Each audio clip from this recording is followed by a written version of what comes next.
All right, welcome everyone to the October 8th NorCal FTC Town Hall. We're going to cover a little bit about season updates, some more things that we've learned since our last town hall and since kickoff, and we're going to talk some about remote field requirements. Just as always, we really appreciate Qualcomm's support both for the program as a whole and for the Northern California implementation. So thank you, Qualcomm. As a little bit of housekeeping, everyone is currently muted. So the only voices you're going to hear are mine and Diane's. We do that because once you get to about 25 people, it's impossible to be able to manage everybody talking all at once. So there's a question box feature as part of GoToWebinar. We would like you to ask your questions via that question box. We are going to be monitoring it and we will try to answer the questions as we go. If we do run out of time to be able to answer questions this evening, we do keep a log of the questions and we will try to answer those and add them to the website. This session is being recorded and both the slides and a link to the recording will be posted on our website. By way of introduction, my name is Mark Edelman. I'm one of the founders of Playing at Learning. Playing at Learning is the program delivery partner for Northern California for First Tech Challenge. We are a 501c3 nonprofit. Up until recently, we were largely volunteer staffed. So we're grateful to have started to bring on staff. In addition to First Tech Challenge, we also manage the First LEGO League programs for Northern California. So that's the First LEGO League Challenge and First LEGO League Explore programs. Joining me on the call this evening, Diane France will be monitoring questions and is likely going to chime in to correct me when I make mistakes. And if we get lucky, we might get Jill Wilker, one of the other founders of Playing at Learning, to jump in. I'm not sure we're going to be able to steal any of her time this evening or not. I'll play that by ear. So we mentioned at our first town hall, we're looking at remote events for our season. Initially, we were talking about just through the end of this calendar year. It is starting to look like it's going to end up being most likely all of our qualifying tournaments. So we're currently working on plans with our tournament hosts to put together a series of qualifying remote events, each of them hosting 24 teams, running through mid-November all the way out through the end of March. We are still holding open the possibility of being able to do traditional events starting in January, but given the current climate and the way things seem to be progressing, we're not optimistic. Even if we do manage to get a few as traditional events, it's likely that a significant portion are still going to end up being remote as well. So if anything, it'll be a mix.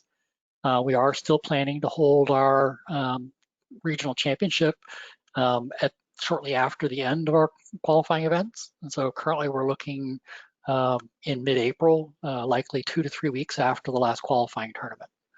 We need to leave at least enough buffer time to be able to get all the work done in preparing the event.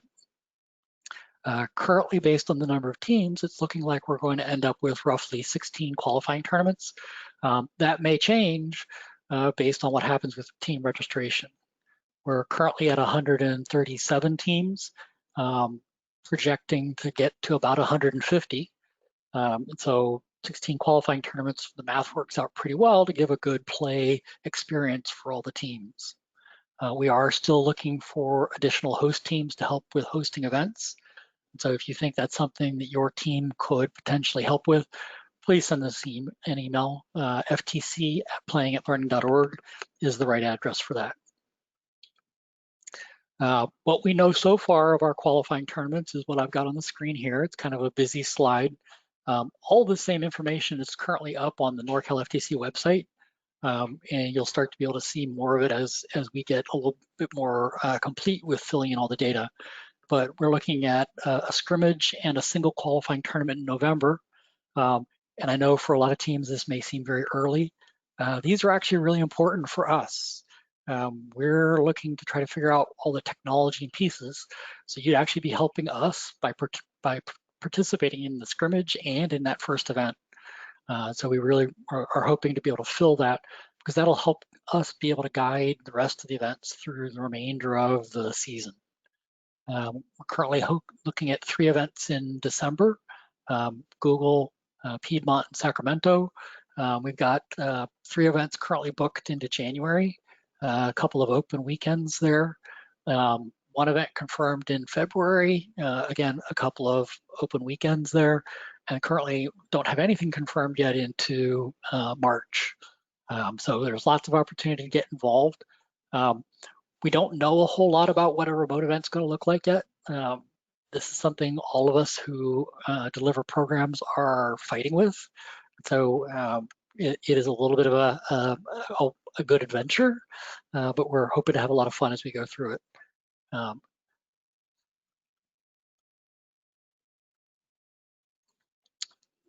We've been getting a lot of questions recently about how do we register for qualifying tournaments? When do we register for qualifying tournaments? I don't understand.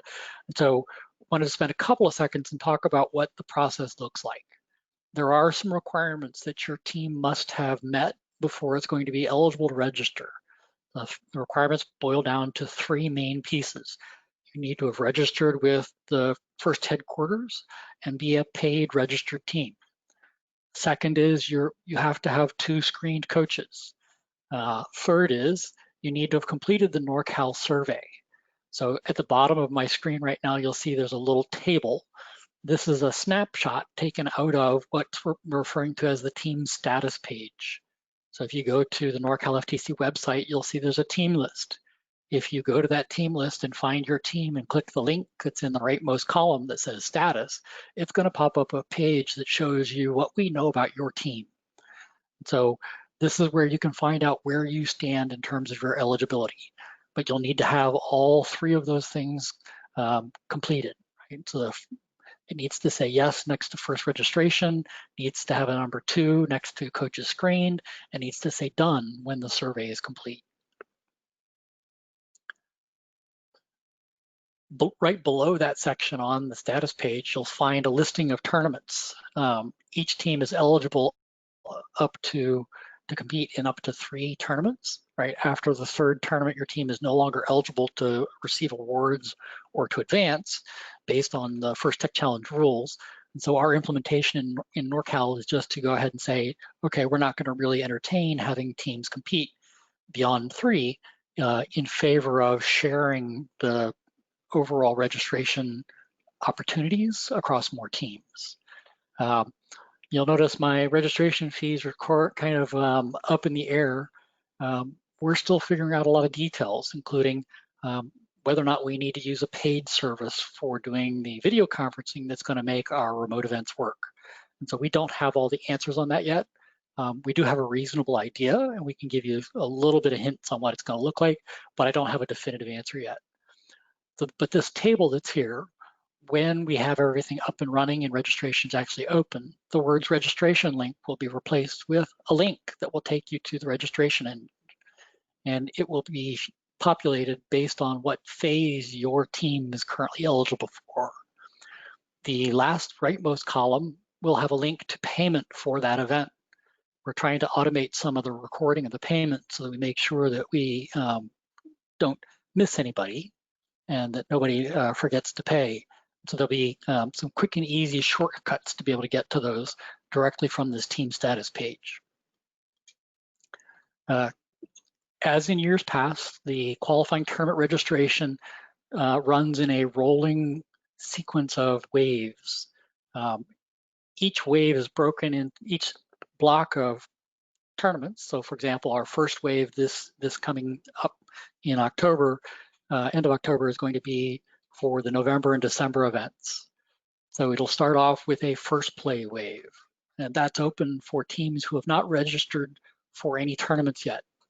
That'll be followed by a second play and followed by a third play.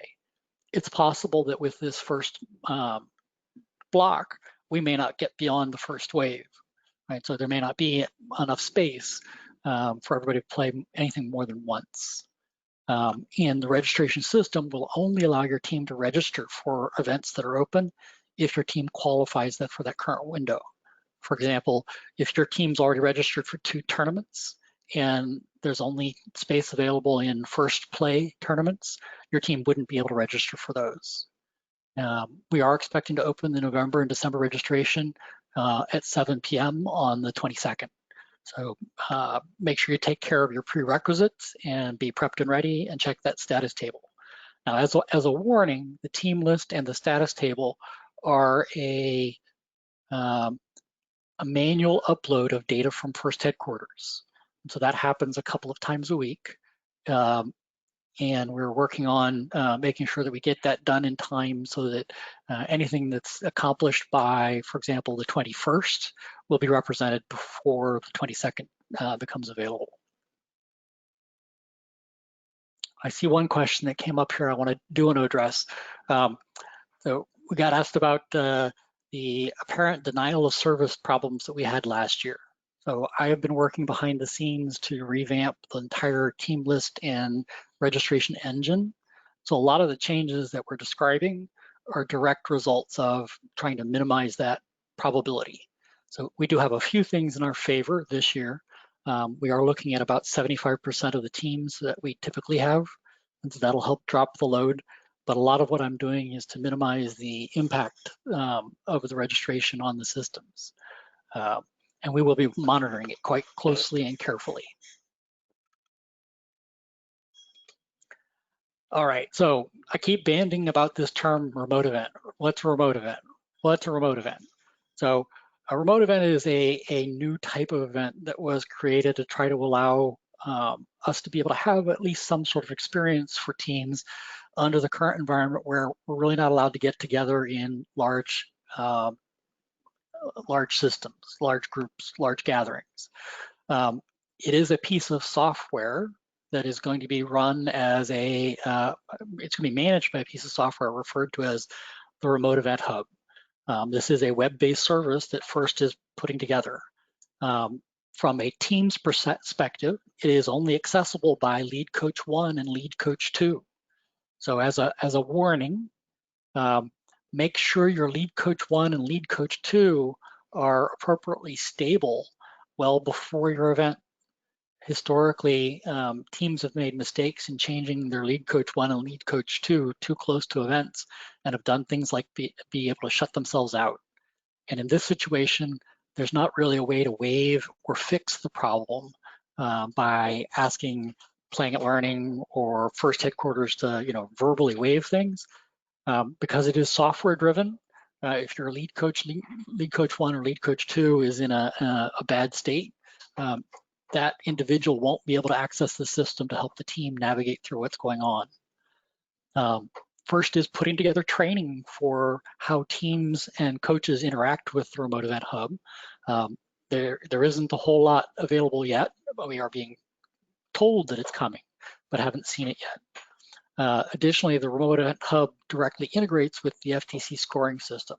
So it's all interconnected. The FTC scoring system that we're going to be using for Teams is being referred to as FTC Live. And like the Remote Event Hub, it is a web-based service. And so you're going to need to be able to have internet access for both the judging portions of the remote event and the robot game portions of the remote event.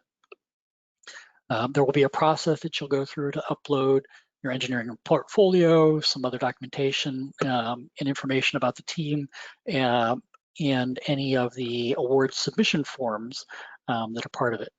And like I said earlier, we don't know everything about it yet. Stay tuned. There's a lot more information coming, likely in the next month and a half.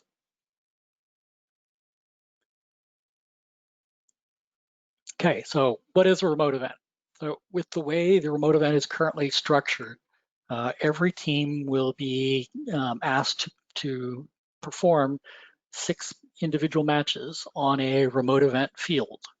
The 6 matches need to take place in a window defined by the local organizers, so that would be Playing at Learning. We're currently looking at a 6 or 7 day window. So for example, if an event's on a Saturday, the 6 or 7 days before that would be the window in which your team needs to do these 6 matches. The matches are self-scored.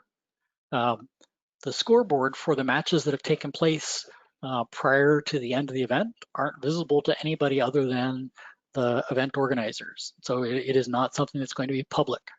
And we are encouraging teams to consider publishing videos as part of their process for going through these matches as a way of encouraging transparency. The judging that's normally taking place at an event is going to be done in a similar method, but it's going to be done through video conferencing tools, Zoom or Google Meet or Hopin or RingCentral. We're still exploring a handful of tools. We hope to have an answer on that very shortly, because one of the things we want to do is allow as many of the teams as possible to practice with them beforehand so that they're comfortable. The event itself will finalize with a virtual award ceremony. We'll do a streamed Twitch stream or something like that, where we'll announce the winners, do a lot of the things we might have done normally in an opening ceremony, and sort of celebrate the conclusion of the event. The actual trophies themselves will be shipped directly to the teams. So one of the things we will need to make sure is that we've got good shipping addresses for all the teams for all the events.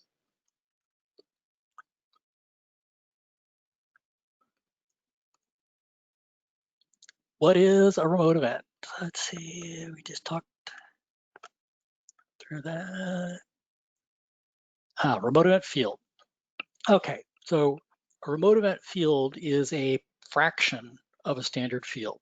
To put it simply, a normal FTC playing field is a 12-foot by 12-foot perimeter with 4 robots that compete simultaneously. 2 against 2, red alliance, blue alliance. On a remote event field, it is going to be a 12-foot by 8-foot space with half of the field elements, and there will be a single robot competing in a standalone version of the game.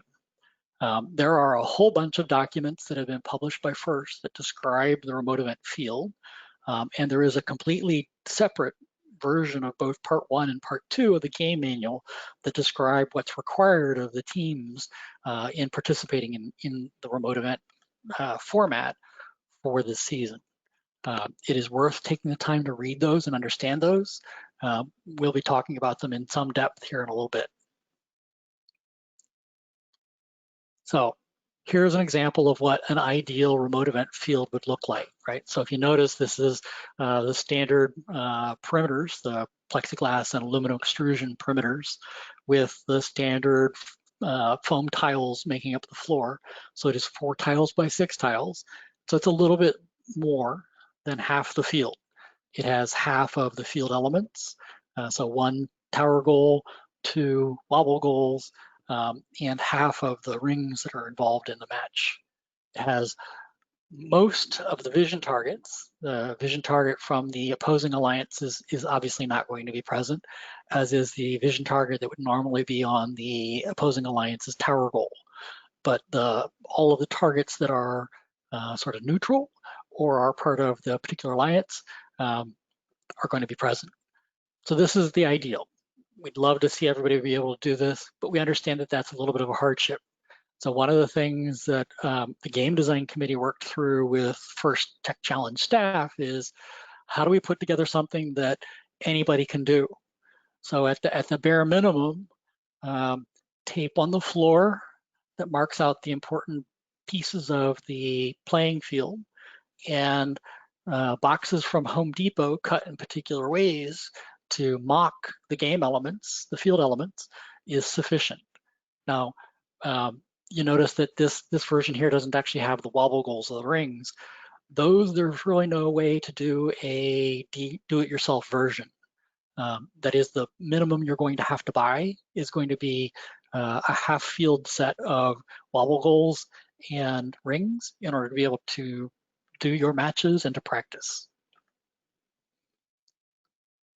But you'll notice even down to the point of there's no wall around this field. It literally is tape on the floor. These shapes at the front and on the driver station side, they represent barriers, right? So the one on the driver station side is just to have some place to put the vision target. The 2 that are on the front side are to have a barrier to be able to put the wobble goal over in order to be able to accomplish the end game scoring for the wobble goal. So this is sort of your minimum version. I believe the estimate for how much it costs to buy the boxes to make this is in the $12 to $15 range. And so everything here, there's a whole set of instructions on how to do that. I do see a handful of questions that look like they're coming through talking about game. We're not going to talk about game questions in this call. We can reserve those kind of questions for later. Yeah, we want to focus on getting as much information about having the teams prepared to be able to play in terms of the resources they need. And we're not going to worry about gameplay strategy. I do see this one question here. What if the rings roll out of the boundary perimeter, assuming robot is not allowed to go out and get it? That is a very good assumption. So we recognize that the tape is less than ideal for being able to manage those rings. So as an example, maybe PVC would be another way to be able to manage that. Every team is going to have to figure out what resources they can muster. You got a bunch of boxes in your garage, you could put the boxes along the edges to help corral and maintain the rings. And I'm going to be showing you a picture of a do-it-yourself field perimeter here in a couple of seconds as well. And there is no requirement of what's on the floor. It could be bare concrete, it could be carpet, it could be linoleum tile. We're really trying to be as accommodating as we can to make sure every team can perform at the best they're able to with the resources they have, right? To put it into perspective, masking tape, duct tape, whatever you're able to put on the floor, and cardboard boxes, this minimal field is maybe $50 worth of materials at most. That's if you buy expensive tape. This ideal remote field is something more approaching almost $1,000 by the time you've bought all the tiles, the field perimeter, and the half goal set. So we're trying to make sure that money isn't the reason for teams not being able to participate. So here's that do-it-yourself perimeter I was mentioning, right? So this is actually the garage of one of the First Tech Challenge staff members. One of her tasks was come up with a scheme for using standard PVC to create a perimeter. So this is the framework. This plus some cardboard zip tied onto it gives you a perimeter for a reasonably low cost. It's not glued. It can come back apart relatively easily, so it can be disassembled if you have space constraints. So this would be one way of dealing with that issue of maybe the rings are going to roll out of the field. Here's a little bit more of a zoom in, right? So you can see the drawing of the cardboard boxes on the left, and you can see actually, I believe this is a picture from the basement of one of the members of the game design committee. He mocked up the entire set and developed all the drawings on how to do it on building an analog to the official game elements. As I mentioned, there's a bunch of really good resources. Get familiar with the FIRST website and the game and season resources that are there. I do believe we linked a couple of these on the NorCal FTC site, and they will be available. We will try to keep those links up to date. We're not copying the documents. We want to always make sure that we're pointing to the documents from FIRST so that the whole idea is everybody has the most up-to-date info. Okay. As another potential resource for teams, Playing at Learning does have a variety of the playing field tiles. So we do have half field sets that we used. They were used for the qualifiers for last year's tournaments. Our normal process right before our championship, we renew all our tiles. So the championships have pristine looking fields for the gameplay. We then use those for the qualifiers for the following year and try to get rid of the rest. So I currently have 8 half field sets, and I have additional tiles that would allow me to be able to bundle up a set of tiles that could make up the playing field floor for a remote event field. We are going to be asking a $50 fee for that. That'll help us be able to continue to support the programs. And then we do have random tiles. And so if you do have some tiles, but not enough to make up a remote event field sized space, we do have random tiles. We are asking $2 for each of those tiles. All of these are going to be available by pickup only, by appointment only, at our building in San Jose. And so if you're interested, please send an email and we will work through trying to get these into the hands of teams. Some things to think about in terms of being prepped and ready for the team resources for the remote events is what kinds of things your team is going to need to do. First is telling us that the online team member registration and consent form is required this year. There will be a process for exceptions, but it's not an easy one, and it requires some extra headaches in terms of actually getting the physical paper form delivered. They're not going to accept scanned or emailed forms. Our recommendation is work through everybody on your team and get them in through this online team consent registration and consent form. In addition to the engineering profile, we think it's probably a good thing for teams to think about having a digital engineering notebook this year. We think it's a good thing for teams to plan to have some collateral, some extra things that celebrate their team, maybe a picture of the team, a picture of the robot, things like that. Having a Zoom background for your team. It is likely that your team is going to be joining your judging sessions from multiple locations. Having a team video background would be one way of presenting a great identity to the judges as you're talking. And then being prepped and ready as the software is identified that's going to be managing all this. So the FTC Live software for doing the scoring and match management, and whatever video conferencing software is going to get used. But also not just what software, but actually the process of doing your presentation and question and answers via video conferencing. Spending some time so your team is prepped and ready and understands how to work together in a multi-student remote environment, right? In being in a lot of meetings with professionals, working adults, a lot of them don't understand how to do it, and it can be confusing.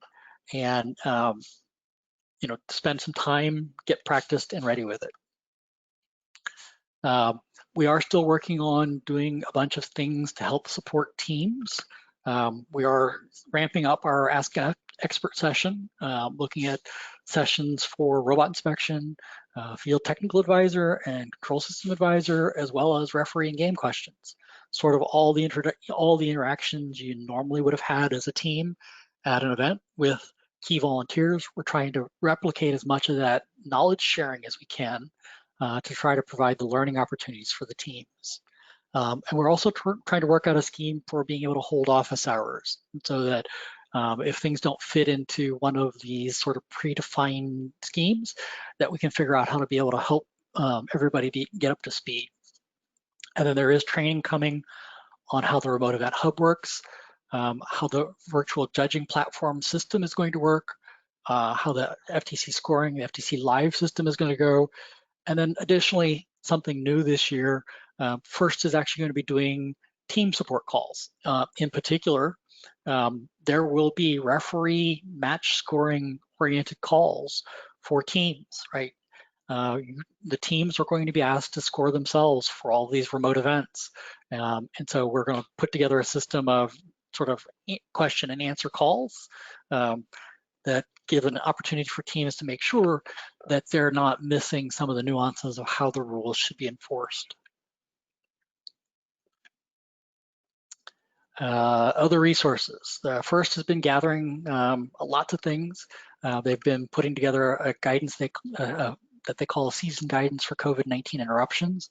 It is a live document, meaning that they update it continuously as they get more information.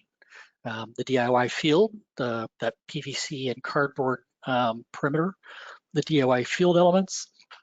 There's a nice remote field requirements document that should help with understanding what you need to have available. We have on the NorCal FTC website, Teams Helping Teams. And as more teams are offering resources, we're adding them to that set. And then the last piece that we're going to talk a couple seconds here about is a remote field. So over the last week, I've been carefully setting up a red remote field and a blue remote field. And we're going to work on trying to put together a scheme that if teams don't have space or resources in order to be able to set up a field, that there's a way of being able to come and take advantage of these two spaces at our building in a way that is safe and socially distant and meets all the county's requirements for how we manage this kind of small form gathering. The fields will be completely set up before the end of next week. Access to them will be by appointment only. So likely that appointment will be time limited. Currently, I'm thinking 60 minutes. Don't really have a hard and fast reason for that yet. It seems to work. There likely are only going to be a couple of appointments available a week. And you will need to make the appointment specifically for a color of field. So there will be likely in an evening, one appointment for red and one appointment for blue, separated by a little time to make sure that I don't have two teams in the space at the same time. You will need to bring your own rings and wobble goals. We're trying to minimize the amount of shared touching of things that goes on in an effort to keep things as sanitized as we can. And so you'll need to bring your own rings and wobble goals for the matches. There likely is going to be a limit to the number of people. Right? Currently, the model we're working under fits underneath the Santa Clara County's guidance for youth camps. And so I can't have more than 12 students. So we're going to work on a limit to how many we can actually have. You don't really need to bring the whole team to be able to go through doing the matches. We'll have to figure that out. And currently the protocol does require everybody involved to wear masks. And so that will be a requirement. And we do have a set of sanitizing protocols that we used this summer when we were doing our Lego camps. And so we do have the equipment and the materials prepped and ready to be able to do sanitizing between usages. We are considering the possibility of having the space open for practice usages. We're not sure yet what that may mean or not. It would have a lot of the same limitations that the match usage would have. So kind of the things I'm interested in finding out is, would your team use it for practice with constraints? Would your team be willing to pay a nominal fee to make that happen? One of the things that's likely to happen out of this is that we may need to be hiring some temporary staff to be able to make these opportunities happen. And Playing at Learning is struggling to figure out how to make ends meet currently. And so I can't hire staff without income revenue to pay for the staff. And so likely, in order to be able to have the space practicable, there likely would need to be some sort of a participation fee. So if you think your team might be willing to do this under those constraints, please send an email to ftc@playingatlearning.org, and we'll work through what it takes. Other key things to think about: advancement. So if you haven't read through part 1 of the game manual yet, you haven't noticed that the advancement order is different. There are 2 judged awards that got swapped in position, and so they're not in the places they used to be. And if you look real closely at the advancement list for part 1 of the game manual for remote, you'll find that the way the robot game advancement is described is differently. It's not about alliances anymore. It's not winning alliance and finalist alliance. It's about rank, highest rank, next highest rank, and so on. Because one of the factors that happens with the remote event format is there are no alliances. You play the robot game alone. We don't yet have a clear picture on what's going to happen with how teams will advance from our qualifying tournaments to our championship. There's a lot of things that are still up in the air. We don't know how big our championship's going to be, right? We don't know how many qualifying tournaments we're going to end up with. We don't know the final count of how many teams are going to be in each of the qualifiers. So for example, if I end up at 175 teams this year, That's 3/4 of last year. So logically, from my perspective, it's likely my championship would be 3/4 of the size of last year's championship. If we do that, 48 teams is a pretty reasonable guess, and 16 qualifying tournaments that we're kind of thinking we're going to get to, that would lead to 3 teams per qualifying tournament advancing to our regional championship. It is likely our regional championship is going to be smaller, just based on the lower number of teams registering in our region. Okay, let me answer a couple of questions here. Are FTC teams signing up for FTC, or FRC teams signing up for FTC this year? So this is one of our big unknowns. So we have had a few FRC teams take advantage of some sponsorship money from a sponsor that had traditionally been an FRC sponsor, and are fielding a handful of FTC teams. To put the picture more clearly for you, nationally, First Tech Challenge is running somewhere around 40 to 45% of normal registration numbers. In Northern California, we're somewhat of an anomaly because a lot of the teams that were in the situation of being involved in FRC with the sponsor are in Northern California and are taking advantage. So I have a larger than normal number of rookies this year because of it. The other thing that's happened is First Robotics Competition has announced that for the time being, they're not going to have any sort of robot game events for their teams. And so we are very uncertain of what that's going to mean. That announcement was only made to the FRC community in the last 2 weeks. And it's not clear what that's going to mean for FRC teams potentially deciding to field an FTC team this year or not. So that's why, you know, in that previous slide talking about in this slide talking about advancement, that's why I don't have answers to all of these questions yet, right? There are a lot of things still in play. All right, so I'm going to talk for a couple minutes here about something that's very near and dear to my heart, fair play. So I've started what I'm calling the Fair Play Initiative, Fair Play for FTC.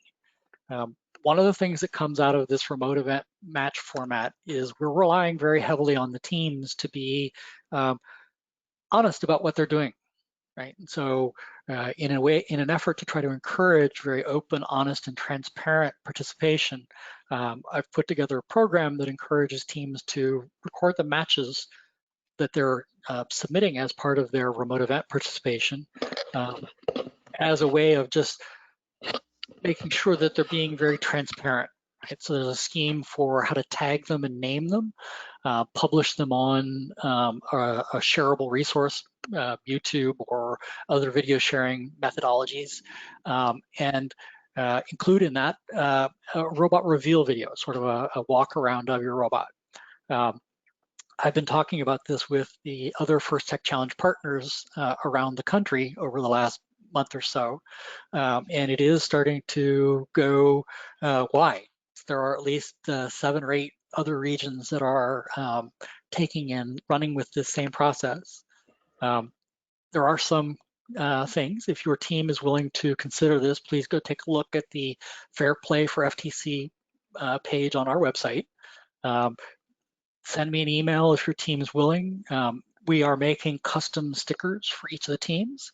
So if you see that little logo that's on the right-hand side of the screen, there is one of those being made and turned into stickers for you to be able to put on your robot. I'm making one of these for you that you can use in your digital world. So sort of a badge, digital badge for you. And then I will personally sign all the stickers that I send to your team. So you get my autograph. That and a couple of bucks will get you coffee. Don't underestimate yourself, Mark. As the chief intergalactic head referee, it's important.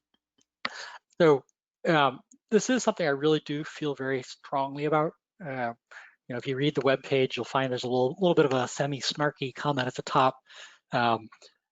If your team's all about the trophies and that's all you really care about, let me know. I'll hook you up with my trophy vendor. We'll get you a trophy. and we'll have you get out of the way and let the teams that want to be part of First Tech Challenge for the right reasons, for the opportunity it represents, really focus on being a positive part of what's going on. And yes, I'm relying on a little bit of peer pressure. Sometimes peer pressure has a positive, but sort of a little bit of an encouragement. So you'll find that there's a list on the site that lists all the teams that have already offered that they're going to be fair play teams this season. And I'm adding more to it almost every day. The tagging scheme is relatively simple. FTC, your team number, and then a shorthand that represents what it is. So FTC 2489 Q1 M1, that's 2489 went to their first qualifier, and that's the first match from their first qualifier. All right, so it's a pretty straightforward system. All right, so I think we have hit pretty much the end of my prepared material, and that gives us an opportunity to sort of break into more questions. And Mark, can you address what the coach's role is on the day of the remote event judging? So I can describe to you what'll happen with the remote event hub if and when that's ready. And I can describe to you what we think is going to need to happen if it's not ready.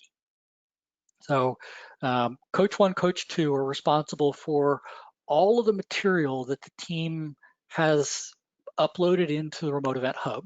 So all of the digital media that is part of the team's presence at the event. So the profile, engineering notebook, any other collateral materials, the award submission forms, the feedback request form, things like that. The Coach 1, Coach 2 would be responsible for uploading all of those. The way the remote event hub is designed, it's effectively like a digital program for your team's participation in the remote event. And so links to all of the judging sessions, your team's schedule for judging sessions would all be included in that remote event hub. And so as the Coach 1, Coach 2, you're the only person that would have the ability to access and retrieve that information to be able to share it with your team. Depending upon the video conferencing service we work with, we're going to be needing to rely on the coaches to help be moderators for the team's interactions in and amongst themselves. So all of the video conferencing systems have the ability for chat to happen during the video sessions. And historically, students don't always recognize that sometimes things need to be used and managed responsibly. And they need to recognize in that environment that those chats are also visible by all the judges. And so we're going to rely on the coaches to help moderate and manage that and encourage their team members to stay smart about how they interact with those resources. So that is what we know at this point. At this point in time, the remote event hub that FIRST is putting together is a skeleton that we can look at the screens of, but really can't interact with in a complete way yet. They've got a staging environment for us to play with, but not anything that we can actually configure and run. And so it's still an open question. We're currently looking at a couple of commercial video conferencing tools that are designed for doing more of a true conference-like environment. So depending upon how those work out, we may have a different model to work with as well. Mark, remote fields can be set up on any floor correctly. It doesn't have to be carpet or foam. It's whatever the teams have access to. So we're anticipating carpet, foam, tile, concrete. We're trying to be accommodating. Our recommendation would be use tiles, right? At some point, you're going to end up on a tiled field, right? Well, if we get to a real championship, you're going to end up on a tiled field, and you're going to want to know how your robot drives on a tiled field. Dirt on robot wheels changes the way robots drive. So if you are not going to use a tiled field dedicated for robots, you want to make sure you keep the space reasonably clean, because dirt will change the friction the wheels fight.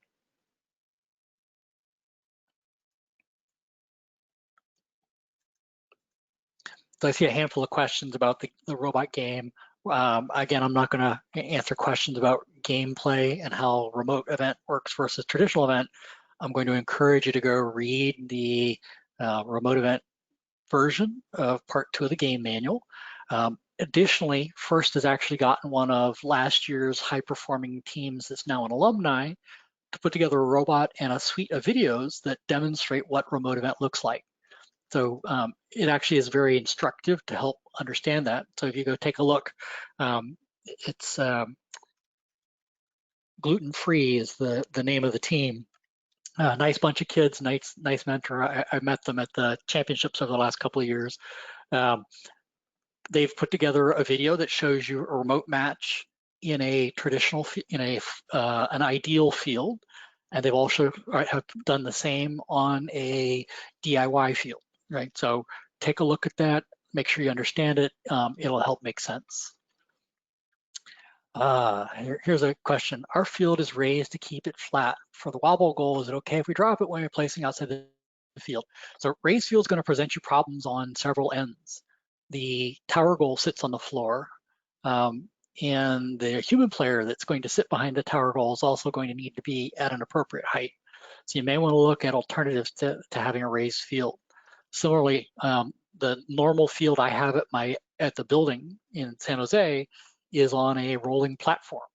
The remote event fields I'm setting up, I'm not doing on that platform so that I can have everything at the right heights. So it's easy then to manage. We've also had a few questions about the size of the remote field. Can they play on a 12 by 12 field? Do they have to have a barrier at the 8-foot range? It needs a barrier at the 8-foot range. So you wouldn't really want to play on a 12-foot by 12-foot. The rings are going to roll, and they're going to roll in somewhat of a random way. So if you play on a 12-foot by 12-foot space, you're going to be chasing rings over a larger area. Same argument, we don't really want to have you play on a 12 by 6 space for a similar kind of argument. On a 12 by 6, you're going to be having an advantage because the rings aren't going to roll as far.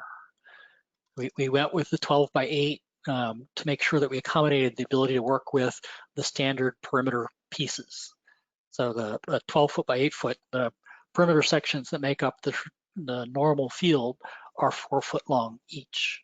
And so the 12 by 8 maps into that 4-foot intervals. 12 by 6 does not.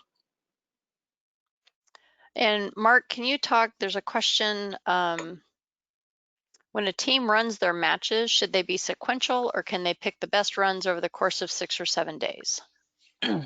So you are going to, in the ideal situation, your team is going to start up FTC Live, and you will see a queue of unplayed matches in there for your team. You will pick the match, and you will start the match, and you will play the match, and you will score that match. They don't necessarily have to be sequential in that you could run one on Monday and run the second one on Tuesday and run the third one on Wednesday, but the intention is definitely not to cherry pick, right? This is the whole point of fair play. Again, if you're going to cherry pick matches, let's just skip the whole thing. Why bother building a robot? Just start marking your score sheet now with the score you'd like, submit it, and let's get you out of the way. We want to have everybody play as honestly and openly as they can. And it's not meant to be pick your best 6. You have 6 because you know that sometimes things don't work well, right? And so we want to make sure we are trying to match as much as possible the traditional mode of gameplay.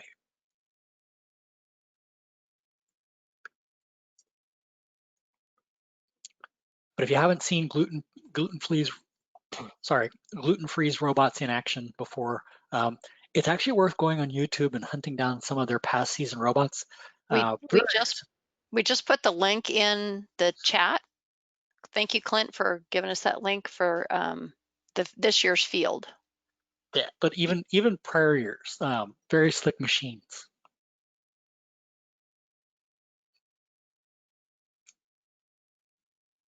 We do have a question about what teams are doing to build robots if the school district is prohibiting in-person meetings.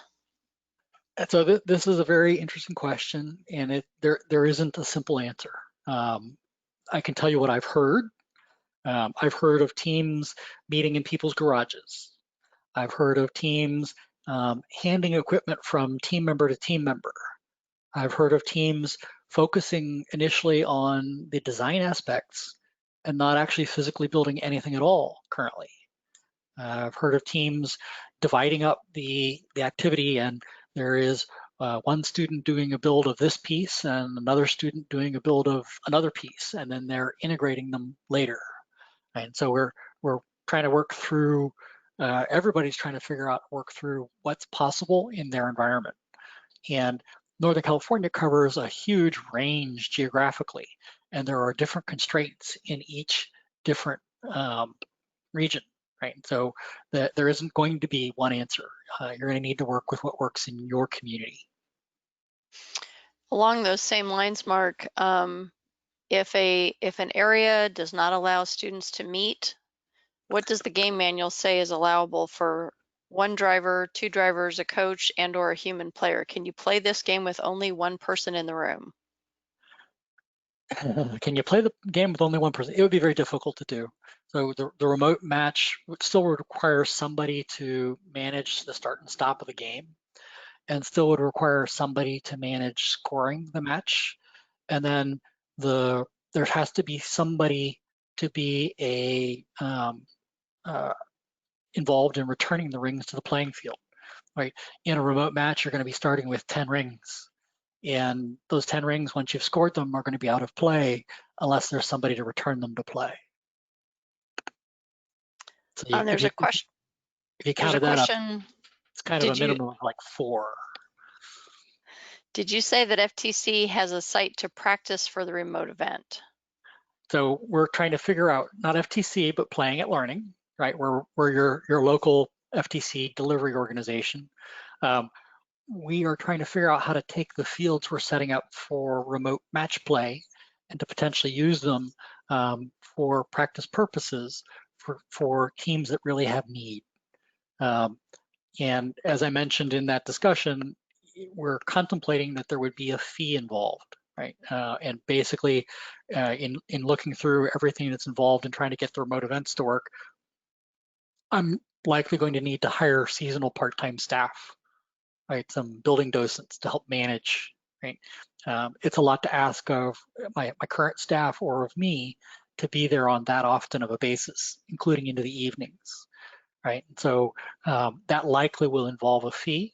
And if you're interested, send an email to ftc@playingatlearning.org, and we will work through if there's enough demand.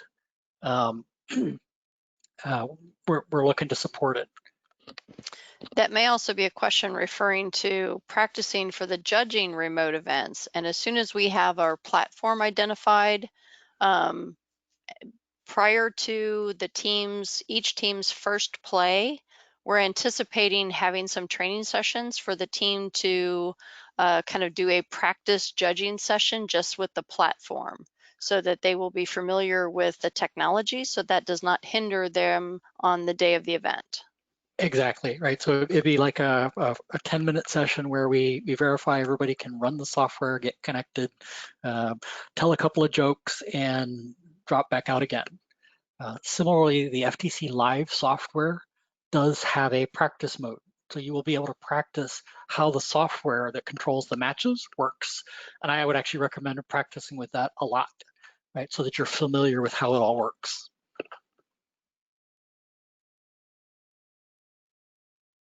We know this is a different world, and it's a lot to digest, and we are trying to figure out how to support everybody as we get more information and do as much as we can to help the teams be as successful as they can.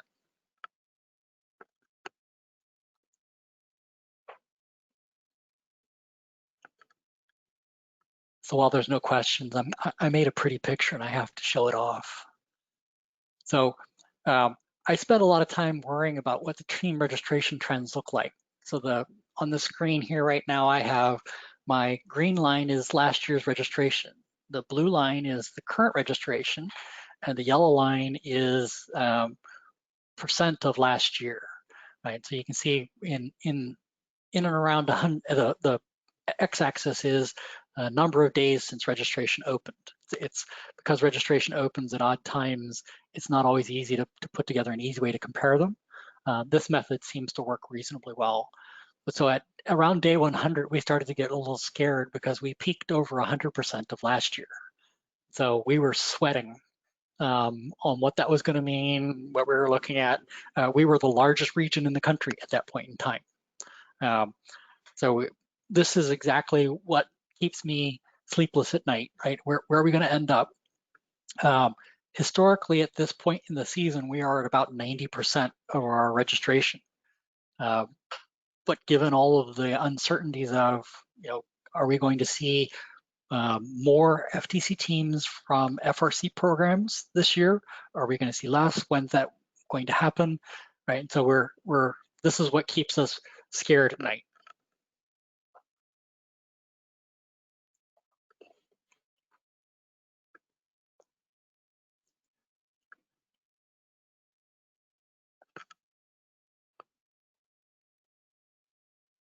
Are there any other questions?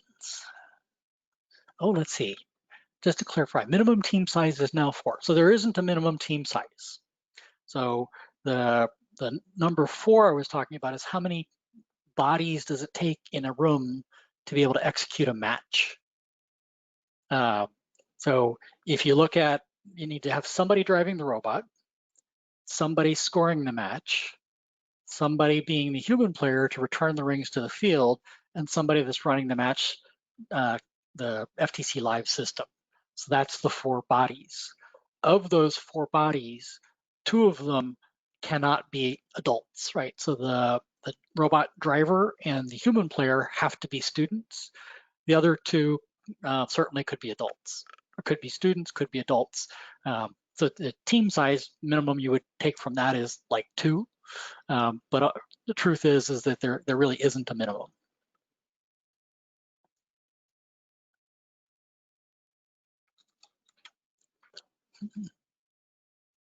We do have a question about whether teams from outside Northern California will be able to participate this year. So currently, we are not entertaining out-of-area teams because of all of those uncertainties. We don't know what it's going to take to support our local teams yet. As we get later into the season, if things stabilize in a way that makes it look like that might work, we are not against considering it, but our current path is, the answer is no.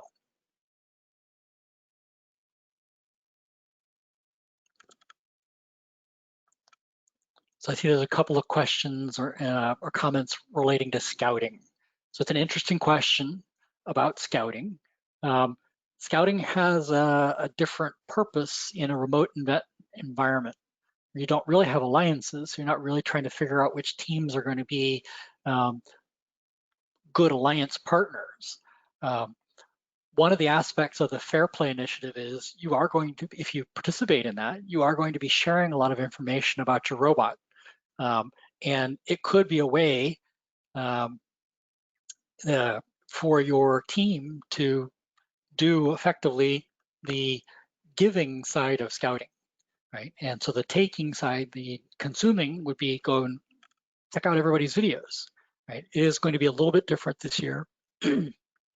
As we get closer to January, February, some of that may change, but for the time being, that's what it looks like. And yes, to confirm, the human player is a student role on a team. There's exactly one position at the playing field on the what's referred to as the drive team that can be filled by an adult, and that's the coach role. It does not have to be an adult, but it can be an adult. Neither of the pardon me, neither the drivers nor the human player may be an adult.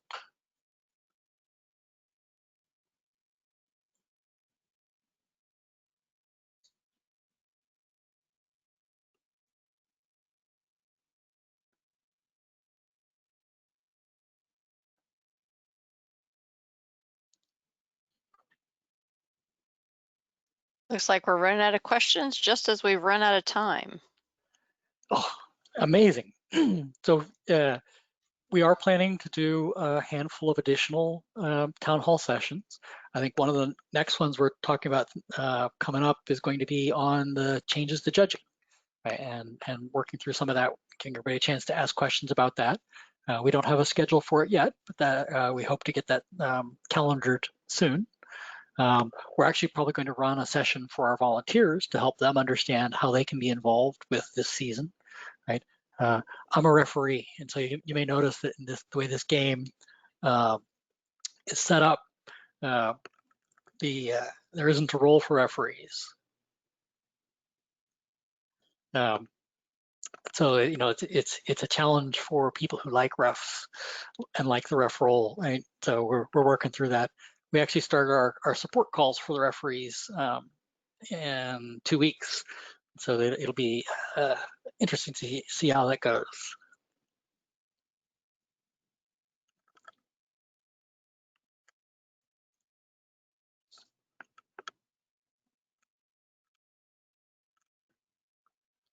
Well, if there aren't any other questions, any last little piece? Oh, here's one. Is there a dress code for the videos? Yes, There you must be gotta wear. style points. Style is actually great. You gotta wear clothes. Would strongly recommend not having videos have faces unnecessarily and no student names. So one of the guidances is you try to minimize the amount of personally identifiable information that you put into things that you publish online. And so shots that don't include faces are better, right? Make it about the robot. You know, show the people's feet while you're working on the robot. Show hands working on the robot. Those are great things to do. But certainly don't. Bobby Smith is now working on putting together the control system, and Sally Jones is over here, and she's working on that. It wouldn't be what we'd want to do, right? If you want to put names, use nicknames. The things that don't have a real purpose, right?